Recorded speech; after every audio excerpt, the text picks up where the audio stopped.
Hey, this is Tom at Talent Guitar Works. I'm a repair facility in Southwest Florida, and I'm an OEM builder also. And today I'd like to talk to you about the Stradivarius syndrome we have with the 59 Les Paul bursts. First, the Stradivarius was a violin that was created in Italy that supposedly had the greatest tonal qualities of any violin ever made, and the myth or fact that the pigment used was from human blood to dye the Stradivarius its color basically sent a ripple through the world that said, if you're not playing a Stradivarius, you ain't shit. Every time I go to a yard sale, a musical swap meet, a show or anything, and I see a cheap violin, I pick it up and look inside, and sure enough, it says Stradivarius. And this is what they did to get people to buy these violins. Because look, it's a Stradivarius. Stradivariuses are worth millions of dollars as far as I know. Now, in the equal part, we have the 59 burst, which is valued somewhere around $240,000, if not more with inflation now, I don't know. We tell ourselves that we cannot recreate that 59. Gibson has tried and tried again, and somehow they just can't get it, and I find that hard to believe. In the world we live in today, they say, well, it was the old growth hardwoods. Well, we don't have old growth hardwood as readily available in the United States anymore, but they don't shop in the United States. The buyers for wood for our major guitar manufacturers shop worldwide. And Framus and Warwick, which is their base brand in Germany, they've got a warehouse over in Germany full of old growth wood, and the forests in Europe are well maintained. I'm sure they've kept a very good supply of old growth hardwood. The second thing they'll say is the tooling and the luthier techniques are different. Well, we've got CNC machines now, not saying they're going to replace a luthier and plex, but we're really dialing in the intricacies of how to get something replicated 100%. And having said that, there have never been more luthier resources online than right now. And every day it just gets better. There's more and more stuff out there that you can find to help you fix, repair, or build a guitar. It's out there. If you want to become a YouTube junkie, find your favorite channel. They'll teach you how to build a guitar. So I don't think that's the part of it. And then they'll go into the next part of it was the PAF pickups. Well, there are people copying PAF pickups all over the world. Now, the Les Paul 59, obviously released in 1959, didn't really gain popularity until about 1966. And these were guitars that were filtering over post-ban, because they had a ban on American guitars in England, and they were getting picked up by the Steve Marriotts and the Peter Framptons and Jimmy Pages and Eric Claptons and everybody else, and they were being played. So it took about 10 years.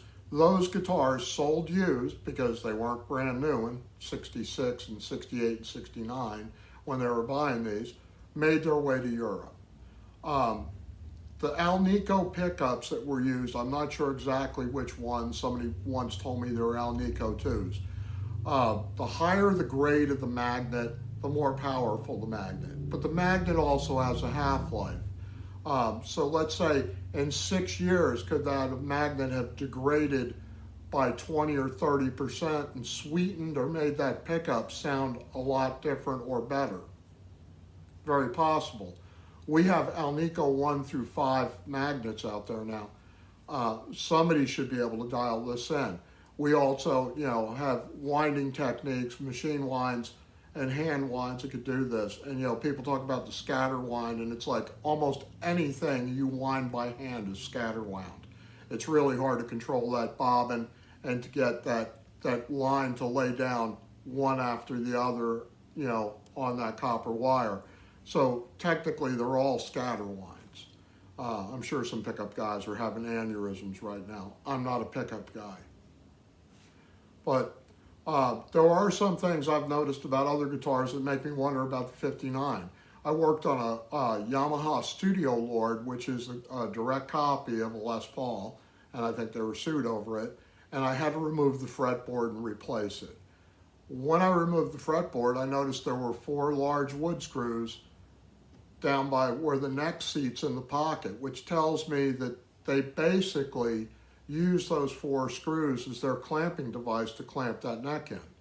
Now, I wonder if anybody's ever x-rayed a 59 neck joint, or if they've put some magnets around to see if there's any metal right underneath the surface there, where that metal is creating a vent or an avenue for that tone to pass from neck to body easier or resonate better. I'm not going to get in that whole resonation argument that went around the world and back 3 times. But Brian May did have a brass post put in his guitar when he built it. And it was made to anchor the truss rod, which wrapped around that brass post. He played that guitar his entire life, still playing that guitar, and he could definitely afford any guitar he wants. So is there something there? I don't know. But do the manufacturers owe that to the guitar players of the world to say, hey, look, we're trying to get onto the cutting edge instead of just recreating what they've been successful with in the past? Gibson made some comments about doing any new type model of guitars that our core base won't accept anything new. Well, you blow them out of the water with some sound, they'll accept it. They accepted the 59. You know, they accepted the SG when it came out, and you went from your, you know, hollow body guitars to your solid bodies. They pretty much accepted those real fast. So I want to hear what your comments are about the 59 Les Paul. I got to hold one when I was a little kid and strum it a couple times, and at the time I had no idea what it was because it was like 1971, but my uncle had a 59 Burst and showed it to me and was telling me, oh, this is an important guitar and stuff, and I was like, well, you trust me with it? Okay, you know. Let me know what your thoughts are. If you like the channel, subscribe. We're going to be doing more videos soon. Take care, be safe.